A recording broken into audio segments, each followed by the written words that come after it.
اعوذ باللہ من الشیطان الرجیم بسم اللہ الرحمن الرحیم افحسبتم انما خلقناکم عبثا وانکم الینا لا ترجعون وقال اللہ تعالی الذین یذکرون اللہ قیاما وقعودا وعلی جنوبہم ویتفکرون فی خلق السماوات والارض ربنا ما خلقت هذا باطلا سبحانك فقنا عذاب النار وقال الله تعالى والذي خلق لكم ما في الأرض جميعا وقال الله تعالى سخر لكم ما في السماوات وما في الأرض وقال الله تعالى وما خلقت الجن والإنس إلا ليعبدون صدق الله مولانا العلي العظيم وبلغنا نبیہ ورسولہ الکریم۔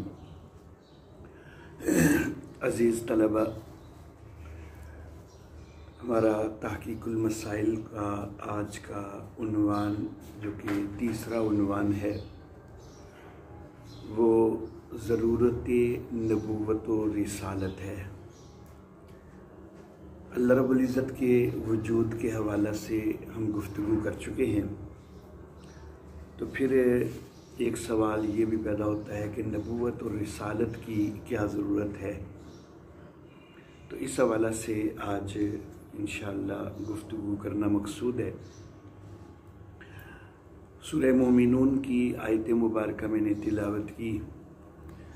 اللہ رب العزت فرماتے ہیں کہ افحسبتم انما خلقناکم عبثا، کیا تم نے یہ گمان کر لیا ہے کہ ہم نے تم کو فضول پیدا کیا ہے، وَأَنَّكُمْ إِلَيْنَا لَا تُرْجَعُونَ، اور یہ کہ تم ہماری طرف لوٹائے نہیں جاؤ گے۔ سورہ آل عمران کی آیت نمبر 191، اس میں اللہ رب العزت فرماتے ہیں کہ وہ لوگ کہ جو اللہ کا ذکر کرتے ہیں کھڑے بھی اور بیٹھے بھی اور اپنی کروٹوں کے بل بھی، اور وہ آسمانوں اور زمین کی تخلیق میں غور کرتے ہیں، تو ربنا ما خلقت هذا باطلا، تو وہ یہ کہہ اٹھتے ہیں کہ اے ہمارے رب، تو نے یہ سب کچھ باطل تو پیدا نہیں کر دیا، بے مقصد پیدا نہیں کر دیا۔ سبحانک فقنا عذاب النار، تو پاک ہے، ہم کو جہنم کے عذاب سے بچا۔ سورۃ البقرہ کی آیت نمبر 29 میں اللہ رب العزت نے فرمایا کہ هو الذی خلق لکم ما فی الارض جمیعا، وہی اللہ ہے کہ جس نے تمہارے لیے جو کچھ بھی ہے زمین میں وہ سب کچھ پیدا کیا۔ سورۃ الجاثیہ کی آیت نمبر 13 میں اللہ رب العزت نے ارشاد فرمایا کہ سخر لکم ما فی السماوات وما فی الارض، کہ جو کچھ بھی آسمانوں میں ہے اور جو زمین میں ہے وہ تمہارے لیے مسخر کر دیا۔ سورہ ذاریات کی آیت نمبر 56 میں اللہ رب العزت ارشاد فرماتے ہیں کہ وَمَا خَلَقْتُ الْجِنَّ وَالْإِنسَ إِلَّا لِيَعْبُدُونَ، میں نے جنوں اور انسانوں کو نہیں بنایا مگر اس لیے کہ وہ میری بندگی کریں۔ عزیز طلبہ اور محترم احباب، گزشتہ عنوانات میں ہم وجود باری تعالیٰ کے حوالہ سے بات واضح کر چکے ہیں اور یہ ثابت کر چکے ہیں کہ یہ ایک ناقابل تردید حقیقت ہے کہ ایک مالک اور مختار ہستی، ایک مدبر ہستی وہ موجود ہے کہ جس نے انسانوں کو بھی پیدا کیا ہے اور اسی ہستی نے دیگر مخلوقات کو بھی پیدا کیا ہے۔ پھر وہ ہستی سب کی ربوبیت بھی کر رہی ہے۔ تو ظاہر بات ہے کہ جس وقت ایک ہستی نے یہ ساری کائنات کا نظام پیدا کیا ہے تو اس کا کوئی نہ کوئی تو مقصد بھی ہوگا، اور ہم اشرف المخلوقات ہیں انسان، تو اس نے ہمیں بھی تخلیق کیا ہے، تو ہماری تخلیق کا بھی ظاہر بات ہے کہ کوئی نہ کوئی مقصد تو ہے۔ آخر اس نے ہمیں پیدا کیا ہے، پھر ہماری ربوبیت بھی کر رہا ہے، تو کوئی نہ کوئی تو مقصد ہوگا۔ اگر ہم اس مقصد کو پورا کرتے ہیں تو گویا کہ ہم اس کی نظر میں جو ہے وہ بہتر لوگ ہیں، اور اگر ہم خالق کے مقصد کو پورا نہیں کر رہے تو پھر تو گویا کہ ہم برے لوگ ہیں۔